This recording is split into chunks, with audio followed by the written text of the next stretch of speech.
வணக்கம் நண்பர்களே. வருகின்ற மே 10ஆம் தேதி பண்ருட்டியில் பலா திருவிழா நடக்க இருக்கிறது.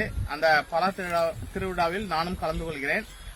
கலந்து கொண்டு பலா மரத்தில பலா காயில இருக்கக்கூடிய மருத்துவ பயன்கள், சர்க்கரை நோயை குணமாக்குவதற்கு பலாக்காயை எப்படி பயன்படுத்துவது, இரத்த அழுத்தத்தை சமநிலைப்படுத்துவதற்கு பலாக்காயை எப்படி பயன்படுத்துவது, இதய நோய்கள் வராமல் தடுப்பதற்கு பலாக்காயை எப்படி பயன்படுத்துவது, கல்லீரல் கொழுப்பை வெளியேற்றுவதற்கு பலாக்காயை எப்படி நம்ம பயன்படுத்தலாம், முடி உதிர்வை கட்டுப்படுத்துவதற்கு பலாக்காயை நம்ம பயன்படுத்துவது எப்படி, பெண்களுக்கு ஏற்படக்கூடிய பிசிஓடி போன்ற கட்டிகளை கரைப்பதற்கு பலாக்காயை எப்படி மருந்தாக பயன்படுத்த முடியும் என்ற பல்வேறான தகவல்களை உங்களுக்கு நான் வழங்க இருக்கிறேன்.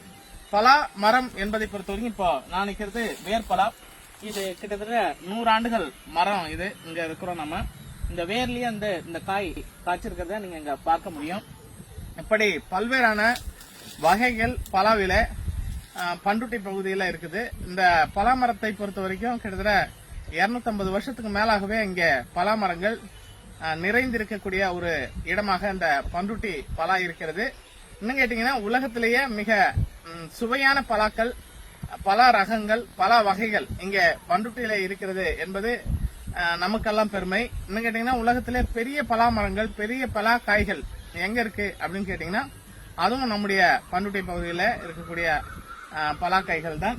இப்படி பல்வேறான பலா மரங்களை தன்னகத்தே கொண்டிருக்கக்கூடிய இந்த பண்ருட்டி பலா திருவிழா ஒரு மிகச்சிறப்பு வாய்ந்த ஒரு திருவிழாவாக இந்த ஆண்டும் மே 10ஆம் தேதி பண்ருட்டியிலே நடக்க இருக்கிறது. அந்த திருவிழாவிலே உங்களை காண்பதற்கு நானும் வருகிறேன். நன்றி, வணக்கம்.